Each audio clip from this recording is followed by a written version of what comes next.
Hello everyone. आज चाहिँ हामी क्लास 9 साइन्सको च्याप्टर 8 क्लासिफिकेसन अफ एलिमेन्ट्स के बारे फेरि कन्टिन्युटी दिन गइरहेका छौँ। सो आजको हाम्रो टपिक के छ भने non polar and polar covalent bonds र मोलिकुलर फर्मुलाको बारे हेर्न गइरहेका छौँ। सो पहिलो टपिक के छ त हाम्रो non polar and polar covalent bonds. So यो कोभ्यालेन्ट बोन्ड्समा पनि के कुराहरू हुन्छ भित्र, त्यो कुराहरू बारे थोरै हामी स्टडी गर्न गइरहेका छौँ। अलिकति जो सर्फेसली हामी स्टडी गर्न गइरहेका छौँ। सो पहिलो के छ त नन पोलर कोभ्यालेन्ट बोन्ड। ठिक छ, non polar covalent bond.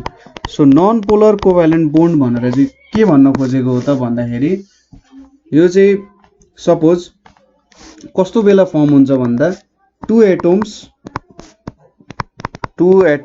having same electronegativity। ठीक छ, दुईटा एटम्स जसको चाहिँ सेम इलेक्ट्रोनेगेटिभिटी छ, इलेक्ट्रोनेगेटिभिटी, त्यति बेला चाहिँ के हुन्छ यो non polar covalent bond form हुन्छ। यसमा के हुन्छ त जब दुईटा एटम्स बीच इलेक्ट्रोनेगेटिभिटी सेम हुन्छ त्यति बेला जुन बोन्डिङ इलेक्ट्रोन्स छ नि, यहाँनिर जुन इलेक्ट्रोन्सहरू सेयर भइरहेको छ, bonding electrons are shared equally. So यसले के भन्न खोज्यो त यो बोन्डिङ इलेक्ट्रोन्सहरू इक्वल्ली सेयर्ड हुनु भनेको के हो त? सपोज हामीले अक्सिजन र अक्सिजन लियौँ भने यहाँनिर कतिवटा हुन्छ 1 2 3 4 5 6 वटा इलेक्ट्रोन, 1 2 3 4 5 6। यसले यसको यो दुईटा इलेक्ट्रोन सेयर गर्छ, यहाँनिर दुईटा सेयर गर्छ। सेम टाइप अफ एलिमेन्ट्स भएपछि के भयो त यिनीहरूको इलेक्ट्रोनेगेटिभिटी सेम भयो। अब यो अक्सिजन एटम जुन छ, यो अक्सिजन एटमले त यसलाई आफूतिर तान्न खोजिरहेको हुन्छ, त्यसैगरी यो अक्सिजन एटमले पनि यसलाई आफूतिर तान्न खोजिरहेको हुन्छ। तर के हुन्छ त दुईटैले दुईतिरै इक्वल एमाउन्टमा तानिरहेका हुन्छन् हैन, दुईटैले के हुन्छ त इक्वल एमाउन्टमा तानिरहेको हुन्छन् र यहाँनिर चाहिँ के हुन्छ बोन्डिङ एउटा इक्वल्ली हुन्छ, सेयर इलेक्ट्रोन्स इक्वल्ली सेयर्ड हुन्छ हैन। अथवा यहाँनिर के बुझ्न सकिन्छ भन्दा सेन्टर अफ पोजिटिभ चार्ज जुन यो दुईटा अक्सिजन एटममा सेन्टर अफ पोजिटिभ चार्ज हुन्छ र एउटा सेन्टर अफ नेगेटिभ चार्ज हुन्छ। सेन्टर अफ पोजिटिभ र सेन्टर अफ नेगेटिभ चार्ज चाहिँ के हुन्छ त एउटै पोइन्टमा गएर कोइन्साइड हुन्छ। ठिक छ, एउटै पोइन्टमा कोइन्साइड भएपछि त के भयो न्युट्रल हुन गयो हैन त, न्युट्रल हुन गयो नि त। सो नन पोलर कोभ्यालेन्ट बोन्डमा चाहिँ के हुन्छ यति बुझ्दा पनि भयो कि यहाँनिर सेन्टर अफ पोजिटिभ चार्ज र सेन्टर अफ नेगेटिभ चार्ज चाहिँ के हुन्छ एउटा सर्टेन पोइन्टमा गएर कोइन्साइड हुन्छ। जब यसरी कोइन्साइड हुन्छ यिनीहरू बीच के हुन्छ त यहाँनिर केही पनि कुनमा धेरै नेगेटिभ कुनमा धेरै पोजिटिभ त्यस्तो हुँदैन, इक्वल इलेक्ट्रोन सेयर हुन्छ र यसले हामीले के दिन्छ त नन पोलर कोभ्यालेन्ट बोन्ड दिन्छ। ठिक छ, र यस्तो सब्स्टेन्सेसहरूलाई चाहिँ नन पोलर सब्स्टेन्सेसहरू भन्छ, नन पोलर सब्स्टेन्सेसहरू। जस्तै यसको एक्जाम्पल भनेको H2 N2 O2, अहिले हामीले O2 देखायौँ।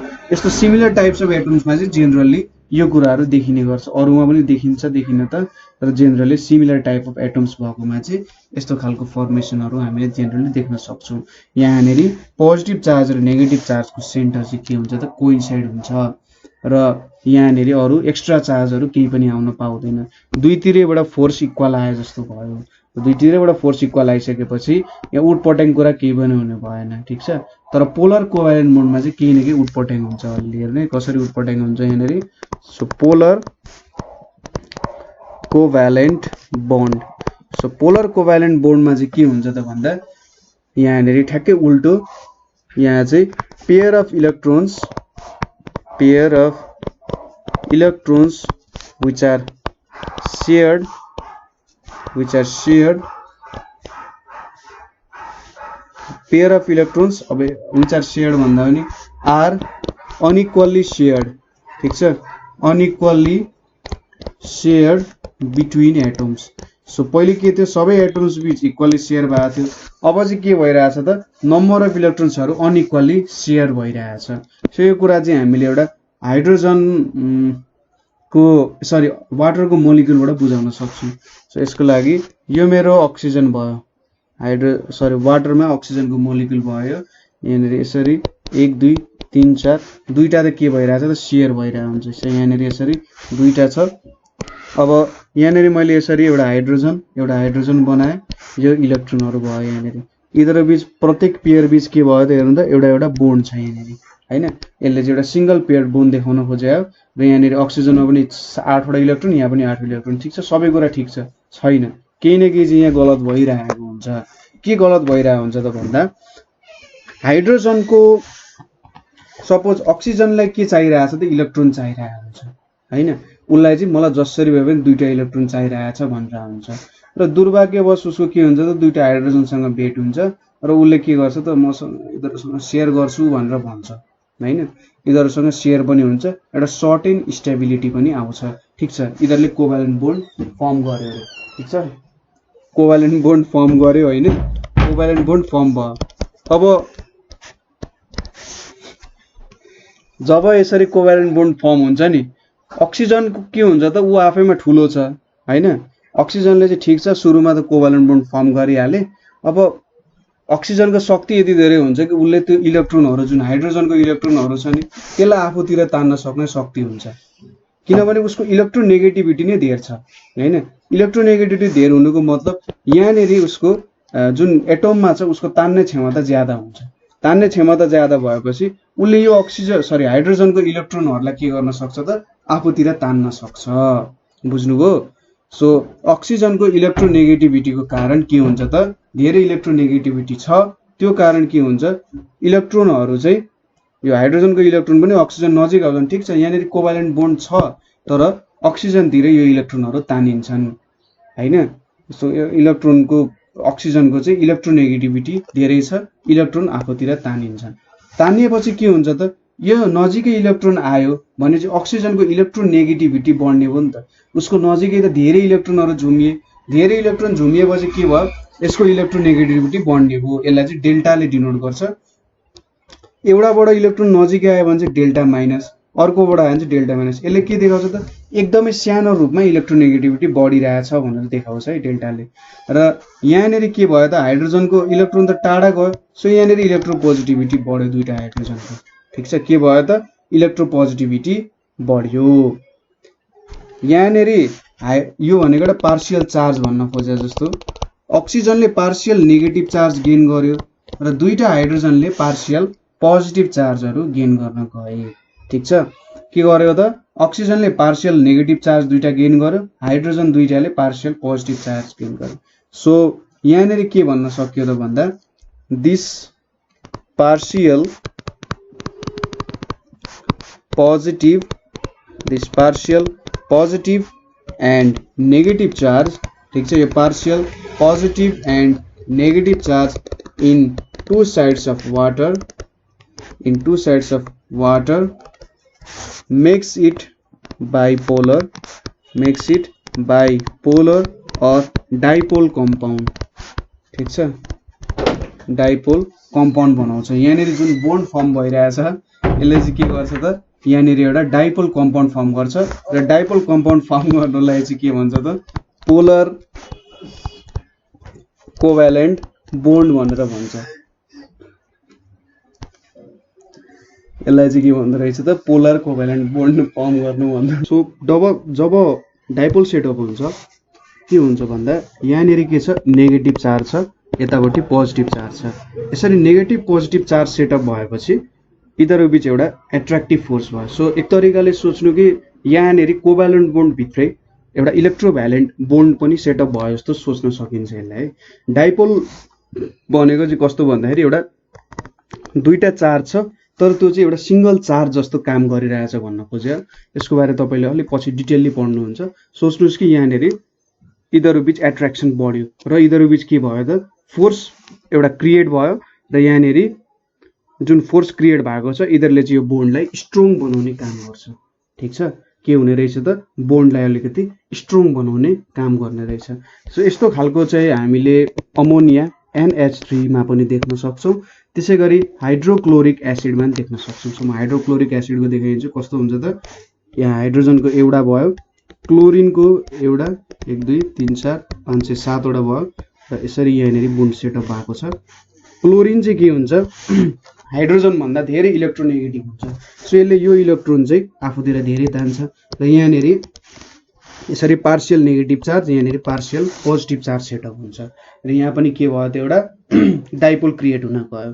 सो यो पोलर कोभ्यालेन्ट बोन्डले के गर्छ त भनेर सोच्न सकिन्छ भने बोन्डलाई अलिकति दह्रो बनाउने काम गर्छ भनेर सोच्न सकिन्छ है। सो यो कुरा भयो हाम्रो नन पोलर कोभ्यालेन्ट बोन्ड र पोलर कोभ्यालेन्ट बोन्डको। अब थोरै हामीले मोलिक्युलर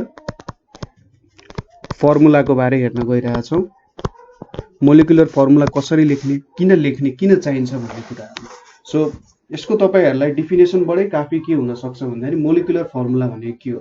मोलिकुलर फर्मुला भनेको सिम्पली भन्नुपर्दा कुनै मोलिक्युललाई कसरी लेख्न सकिन्छ ताकि हामीले सक्दो इन्फर्मेसन त्यहाँबाट लिन सकौँ। यो मोलिक्युल कस्तो छ हैन, यहाँनेरि कतिवटा एटम्सहरु भिन्न भिन्न कुराहरुको कतिवटा एटम्स मिलेर बनेको छ हो, त्यसलाई मजाले लेख्नको लागि मोलिकुलर फर्मुलाको इफेक्टिभ युज हुन सक्छ। सो मोलिकुलर फर्मुला भनेको चाहिँ के हो भन्दा यो चाहिँ एउटा सिम्बोलिक रिप्रेजेन्टेसन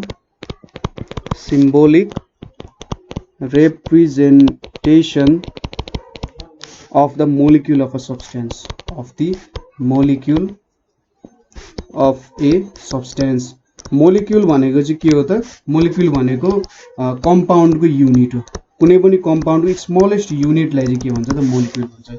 सो मोलिकुलर फर्मुलाले कुनै पनि कम्पाउन्डको युनिट कुरालाई कसरी रिप्रेजेन्ट गर्न सकिन्छ त्यो कुराहरू दिने गर्छ। मोलिकुलर फर्मुला दुईटा कुराको लागि लेख्न सकिन्छ। एउटा भनेको एलिमेन्टको लागि पनि मोलिकुलर फर्मुला लेख्न सकिन्छ, molecular formula of an element, र अर्को हामी कम्पाउन्डको पनि हेर्छौँ।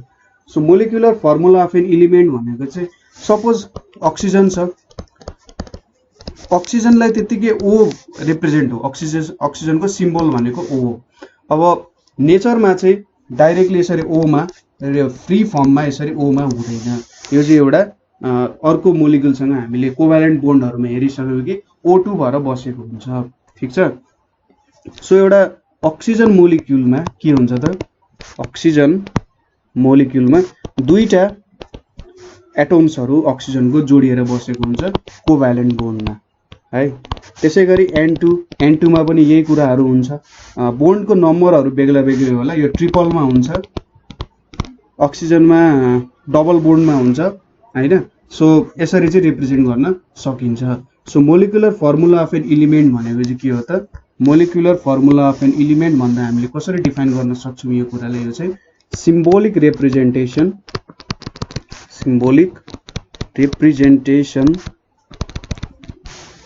which shows the actual number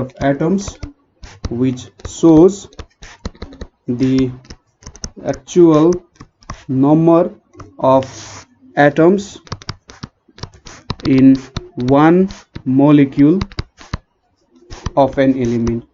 molecule भनेपछि यो स्टेबल हुन्छ, ठीक छ। एउटा कुरा के बुझ्नु पर्छ, मोलिक्युल भनेको स्टेबल हुन्छ। सो स्टेबल फर्ममा कुनै पनि एलिमेन्टलाई लेख्नु पर्यो भने हामी त्यसलाई के भन्छ, मोलिकुलर फर्मुला अफ एलिमेन्ट। जस्तै O2 N2 H2 हैन, यसरी लेख्छौं। सल्फरको यस मात्रै लेखिन्छ। त्यसैगरी इनर्ट ग्यासहरु क्रिप्टोन, जेनोन, रेडोनहरु हुन्छ नि, सायद रेडोनको आरै होला है, रेडोनहरु।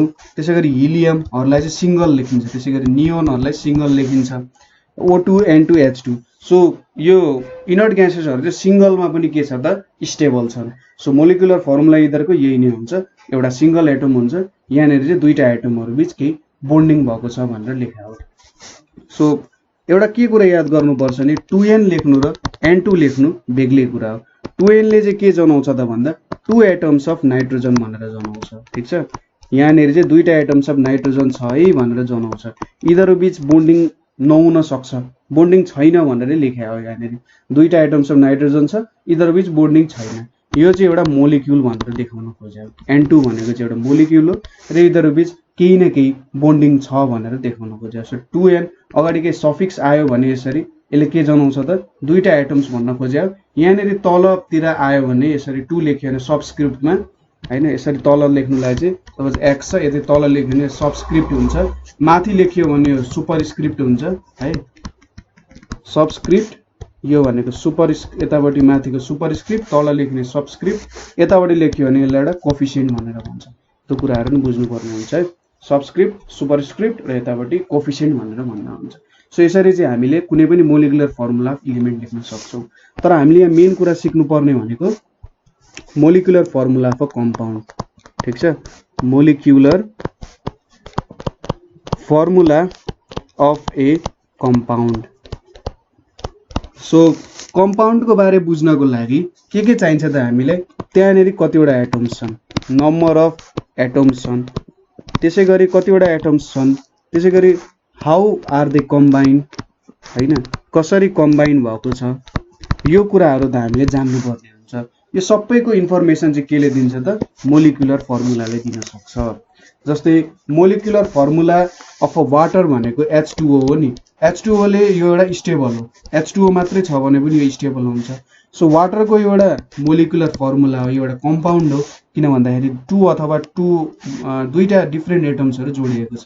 यसले के दिन्छ त, दुईटा हाइड्रोजन छ, 2 हाइड्रोजन छ र एउटा अक्सिजन छ भनेर दिन्छ नि, दुईटा हाइड्रोजन एउटा अक्सिजन मिलेर बनेको छ भनेर दिन्छ। त्यसैगरी एमोनियम नाइट्रेट, एमोनियम नाइट्रेट जुन छ, एमोनियम नाइट्रेट भनेको चाहिँ NH4NO3 हो। NH4NO3 ले हामीलाई के भन्छ त, दुईटा नाइट्रोजन छ, त्यसैगरी 4 वटा हाइड्रोजन छ, हैन, र 3 वटा अक्सिजन एटम्स छ भनेर दिएको हुन्छ। सो एमोनियम नाइट्रेट बन्नको लागि दुईटा नाइट्रोजन, 4 वटा हाइड्रोजन, 3 वटा अक्सिजन चाहिँदो रहेछ भन्ने कुरा थाहा पाइयो। अरु कुरा पनि थाहा पाइन्छ, हामी एकैछिनमा यसको लेखिहाल्छौं। सो मोलिकुलर फर्मुला चाहिँ के हो त भन्दा, कम्पाउन्ड भनेको symbolic representation which shows actual number of atoms, of different elements in one molecule of compound, ठीक छ। यसले चाहिँ एउटा मोलिकुल अफ कम्पाउन्डमा कतिवटा डिफरेन्ट एलिमेन्ट्सको एटम्सहरु प्रेजेन्ट छन् भनेर चाहिँ दिन्छ। र एउटा यसले के दियो त भन्दाखेरि कम्पाउन्डहरुमा एटम्सहरु त प्रेजेन्ट छन् तर ब्यालेन्स्ड फर्ममा दिन्छ यसले। यसरी चाहिँ ब्यालेन्स भएर बसेको छन्, हैन, अनब्यालेन्स्ड हैन, ब्यालेन्स्ड तरिकाको एउटा रिप्रेजेन्टेसन भयो। त्यसैगरी मैले H2O लेख्नु र 2H2O लेख्नुमा के फरक छ भन्दा, H2O भनेको एउटा मोलिक्युल भयो, हैन, र 2H2O भनेको दुईवटा 2 मोलिक्युल्स अफ हाम्रो के भयो त वाटर भनेर भन्न खोज्यो, ठीक छ। यसरी हामीले भन्न सक्छौं। सो हामीले के इन्फर्मेसन पाउन सक्छौं त भन्दा, कुनै पनि कम्पाउन्ड को मोलिकुलर फर्मुलाबाट के इन्फर्मेसन पाउन सक्छौं भन्दा, percentage of composition of each element present in given compound, कति पर्सेन्टेजमा प्रेजेन्ट छ भनेर हामी भेटाउन सक्छौं। जस्तै H2O छ, यहाँनेरि जम्मा 3 वटा एटम छ, हैन, दुईटा एटम हाइड्रोजनको छ, एउटा अक्सिजनको छ। सो हामीले 2/3 * 100% गर्यौं भने यसले हामीले के दिन्छ त, 2 * 33.33, यो भनेको 66.67% चाहिँ के हुने रहेछ त, यहाँबाट के भन्न सकिन्छ, वाटर मोलिक्युलमा 66.67% हाइड्रोजन हुँदो रहेछ, 33.33% चाहिँ अक्सिजन हुँदो रहेछ। सो यदि कुनै पनि कम्पाउन्डमा 66.67% हाइड्रोजन छ, 33.33% अक्सिजन छ भनेर भन्यो भने हामीले के भन्न सक्छौं त, यो चाहिँ वाटर मोलिक्युल रहेछ है भनेर भन्न सकिन्छ। बुझ्नुभयो त? सो यसरी भन्दाखेरि बुझ्न सकिन्छ कि पर्सेन्टेज दिन्छ यसले। सबै कुरा ब्यालेन्स छ भने हामीले के पाउन सक्छौं त, एउटा पर्सेन्टेज पाउन सक्छौं। त्यसैगरी it represents 1 molecule of a substance, कुनै पनि एउटा मोलिक्युललाई के गर्न सक्छ, यसले रिप्रेजेन्ट गर्न सक्छ। एउटा मोलिक्युललाई लेख्न सकिन्छ भन्नुको मतलब के भयो त, यहाँनेरि लगभग टोटालिटीमा हामीले कुनै पनि अब युनिट थाहा छ भने त हामीले टोटालिटीमा कस्तो खालको होला त भन्ने कुरा त लेख्न सक्छौं नि, ठीक छ। त्यसैगरी अर्को भनेको के छ त, it tells about the number of atoms of each element को कतिवटा नम्बर अफ एटम्स प्रेजेन्ट छन् भनेर भन्न सकिन्छ। each element present in 1 molecule. ठिक छ, कतिवटा एटम्सहरु प्रेजेन्ट छन् भनेर भन्न सकिन्छ। जस्तै अहिलेको हाम्रो NH4NO3 एमोनियम नाइट्रेटमा के देखिन्छ त, यहाँनिर यो ब्यालेन्स फर्ममा 2वटा नाइट्रोजन 4वटा हाइड्रोजन र 3टा अक्सिजन रहेछ भनेर भन्न सक्यो नि। सो मोलिकुलर फर्मुलाबाट यो इन्फर्मेसनहरु दिन सकिन्छ। त्यसैगरी अर्को भनेको के भेट्न सकिन्छ त भन्दा it shows combining capacity. Combining capacity भनेको के हो त, valency. It shows combining capacity of its constituent elements, combining capacity of constituent elements with hydrogen। ठीक छ, with hydrogen, that is valency. यसले चाहिँ के गर्न सकिन्छ, भ्यालेन्सी थाहा पाउन सकिन्छ। जस्तै यसले के भन्न खोज्यो त, जस्तो H2O लेख्यौं भने हामीले के भन्न सक्छौं त, अ भ्यालेन्सी अफ अक्सिजन 2 छ, हाइड्रोजनको भ्यालेन्सी 1 छ हैन। किनभने यहाँनिर 2टा हाइड्रोजन एउटा अक्सिजनसँग कम्बाइन भएको छ भन्नुको मतलब के भयो, अक्सिजनको भ्यालेन्सी 2 भएन भने त यहाँनिर यो हुन नसक्ने कुरा हो हैन। त्यसैगरी NH4NO3 एमोनियम नाइट्रेटमा एउटा नाइट्रेटको रेडिकल र अर्को अमोनियमको रेडिकल चाहिँ कम्बाइन भएको छन् र यिनीहरु दुईटैको भ्यालेन्सी 1 छ। यदि कम्बाइन्ड रूपमा हेर्ने हो भने त्यो कुराहरु भन्न सकिन्छ यहाँबाट। ठीक छ, त्यसैगरी अर्को इन्फर्मेसन भनेको helps to find molecular weight. ठीक छ, मोलिकुलर वेट अफ सब्स्टेन्स भेट्न सकिन्छ। ठीक छ, जस्तै अक्सिजनको मोलिकुलर वेट मैले MW लेखे मोलिकुलर वेटको लागि। मोलिकुलर वेट अफ अक्सिजन भनेको कति हुन्छ, यो त O + O हो र मोलिकुलर वेट भनेको चाहिँ हाम्रो एटोमिक मास। अक्सिजनको एटोमिक मास कति हुन्छ, 16 हुन्छ। सो 16 + 16 भनेको 32 AMU हुन्छ। 32 AMU भनेको एटोमिक मास युनिट हो। यो भनेको चाहिँ 6.023 × 10⁻23 मोलिक्युल्स अफ अक्सिजनको वेट कति छ भनेर भन्न खोजेको चाहिँ 1 AMU जस्तो भन्न खोजेको। ठीक छ, सो यति ग्राम हुँदो रहेछ भनेर भन्न सकिन्छ। त्यसैगरी CO2 को के हुन्छ, एउटा कार्बनको प्लस 2टा अक्सिजन, एउटा कार्बनको वेट भनेको 12 हुन्छ, अक्सिजनको 16 हुन्छ, 16 32 44 हुन्छ हैन। 32 + 12 भनेको 44 एटोमिक मास युनिट हुन्छ। सो यसरी हामीले भेट्न सक्यौं। So molecular weight is defined as the sum of atomic weight of all atoms of molecule. ठीक छ, यसरी भन्न सक्यो। अब हामीले के इन्फर्मेसन दिन्छ भनेर त भन्नु। अब यसलाई फर्मुलामा कसरी लेख्न सकिन्छ त, writing a molecular formula. Molecular formula कसरी लेख्न सकिन्छ त्यो एउटा एक्जाम्पलबाट बुझौं। सो हामीले चाहिँ क्याल्सियम सल्फेटको मोलिकुलर फर्मुला लेख्नु पर्ने छ। ठीक छ, क्याल्सियम सल्फेटको मोलिकुलर फर्मुला लेख्नु पर्ने छ भने त्यति बेला सुरुमा हामीले के गर्छौं त, यसलाई चाहिँ कम्पाउन्डको नामहरु लेख्छौं। सुरुमा के छ त, यहाँनेरि क्याल्सियम छ र सल्फेट छ, यो दुईटा लेख्यौं। पहिलो स्टेप भनेको हाम्रो यिनीहरुको नाम लेख्नु हुन्छ, छुट्टा छुट्टै लेख्नु पर्यो हैन। क्याल्सियम सल्फेट छ, सल्फेट छुट्टै भयो, क्याल्सियम छुट्टै भयो। सो सुरुमा कम्पाउन्डको नाम लेख्यो हैन। त्यसपछि अब यिनीहरुलाई के ले रिप्रेजेन्ट गर्छ, क्याल्सियमलाई Ca ले रिप्रेजेन्ट गर्छ, सल्फेटलाई SO4 ले रिप्रेजेन्ट गर्छ। अब यिनीहरुको सिम्बलहरु जुन हुन्छ हो त्योहरु लेख्नु पर्यो।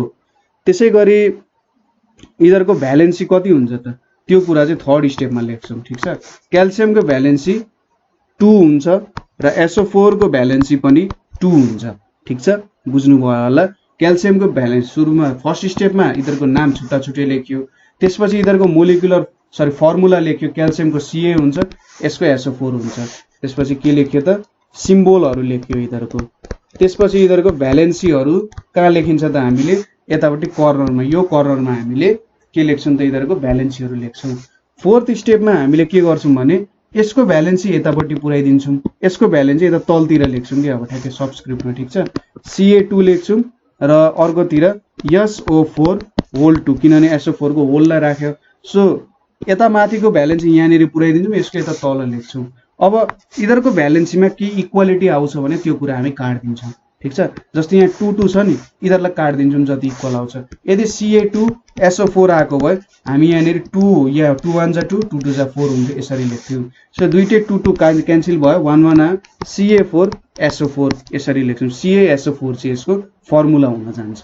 बुझ्नुभयो कसरी गर्यौं त, सुरुमा छुट्टा छुट्टै यसको नाम लेख्यौं, त्यसपछि यिनीहरुको सिम्बलहरु लेख्यौं, त्यसपछि यिनीहरुको भ्यालेन्सी यता टप राइट कर्नरमा लेख्यौं र क्रिस क्रस गर्यौं यतापट्टि क्याल्सियमको भ्यालेन्सी यतापट्टि SO4 मा लगिदिउँ र SO4 को भ्यालेन्सी यतापट्टि ल्याइदिउँ र यिनीहरू बीच केही कमन आउँछ भने त्यो कमन टर्मलाई हामी काट्दिन्छौँ ठीक छ अब के अरु एक्जाम्पलहरु हेरौं जस्तै एमोनियम सल्फेट ठीक छ सो एमोनियम सल्फेट भनेर छ अर्को सुरुमा हामीले के गर्छौं एमोनियम र सल्फेटलाई छुट्टा छुट्टै लेख्छौं के छ त एमोनियम सल्फेट र त्यसपछि एमोनियमको फर्मुला लेख्छौं र सल्फेटको एमोनियमको फर्मुला NH4 सल्फेटको फर्मुला SO4 थर्डमा इधरको भ्यालेन्सी लेख्छौं इधरको माथि NH4 भयो यसको भ्यालेन्सी 1 SO4 को भ्यालेन्सी 2 हुन्छ अब क्रिस क्रस गर्छौं यसको यहाँनेरि पुर्याइदिन्छौं यसको यहाँनेरि लगिदिन्छौं सो फोर्थमा के भयो NH4 होल 2 यहाँनेरि SO4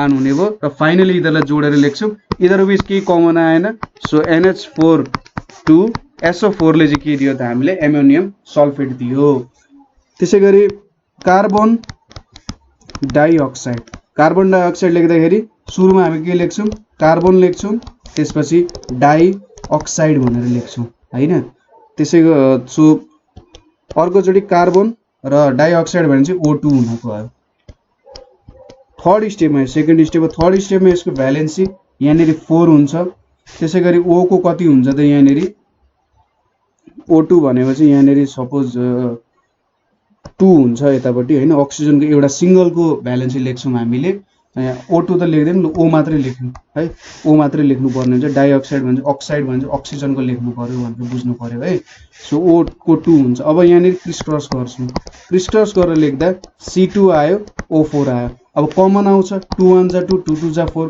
सो फिफ्थ स्टेपमा के लेख्छौं C र O2 हुन्छ सिक्स्थ स्टेपमा इधरले जोडेर लेख्छौं CO2 हुन्छ त्यसैगरी अर्को चोटी हामीले एल्युमिनियम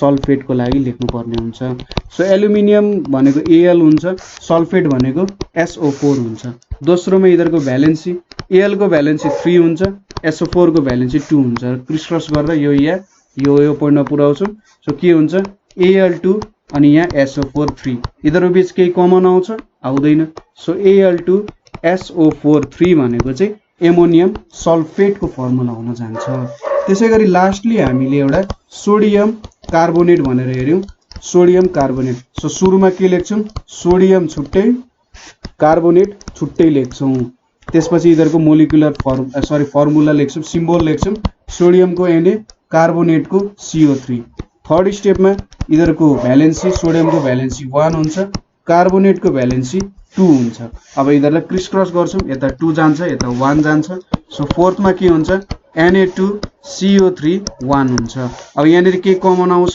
आएन सो Na2CO3 भनेको सोडियम कार्बोनेटको फर्मुला हुन जान्छ सो यसरी चाहिँ हामीले मोलिकुलर फर्मुलाको फर्ममा पनि रिप्रेजेन्ट गर्न सक्छौं है बुझ्नु भयो होला कसरी हुन्छ भनेर सो यही कुराहरु हो हामीले पढ्नु पर्ने लगभग हाम्रो टोटली च्याप्टर पनि यसरी नै भ्याइन्छ सो लास्टमा हामीले मोलिकुलर फर्मुला कसरी लेखिन्छ त्यसैगरी पोलर कोभ्यालेन्ट बोन्ड र नन पोलर कोभ्यालेन्ट बोन्डको बारेमा हेर्यौं तपाईलाई कतै प्रब्लम भए कतै बुझ्नु भएन भने तपाईले चाहिँ हाम्रो ग्रुप नेपाल अनलाइन स्कुलमा जोइन हुन सक्नुहुन्छ त्यहाँनेर तपाई जस्तै स्टुडेन्टहरु धेरै कुरा सिक्ने मौका पाइराख्नु भएको छ मेन्टरहरुसँग सो जोइन हुनु होला र अर्को भनेको 9849595895 फर फर्दर इन्फर्मेसन र तपाईलाई कमेन्ट बक्समा पनि तपाईले आफ्नो क्वेशन्स क्वेरीजहरु लेख्न सक्नुहुन्छ सो आजको लागि यति नै थ्यांक यू फर वाचिङ